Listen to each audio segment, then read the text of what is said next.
चलिए दोस्तों, आप सभी के बीच हम एक गीत का छोटा सा रिव्यू लेकर आ चुके हैं। जो गीत का रिव्यू का नाम है चल ठुमका लगाओ चल ताबाला प। यह सॉन्ग खेसारी लाल यादव का है और वीडियो में भी आपको खेसारी लाल यादव देखने को नजर आ सकते हैं।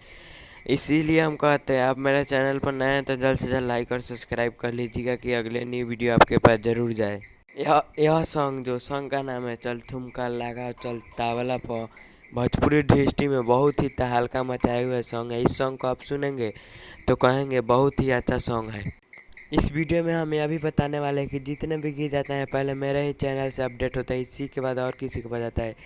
इसीलिए कहते हैं आप मेरे चैनल पर नए हैं तो जल्द से जल्द A to Z Bhojpuri official पर जाएं, लाइक और सब्सक्राइब करें कि अगले न्यू वीडियो आपके पास ज़रूर जाए। आज इस गीत का ज़रूर लाभ उठाएं। यह सॉन्ग का नाम है चल ठुमका लगाओ चल ताबला पर। यह सॉन्ग यूट्यूब पर जाएं और सर्च करें और गीत का लाभ उठाएं और सुने। चलिए दोस्तों, अब मेरे चैनल पर जुड़े रहने के लिए धन्यवाद। आज का वीडियो इतना ही। अब फिर मिलते हैं नेक्स्ट वीडियो में।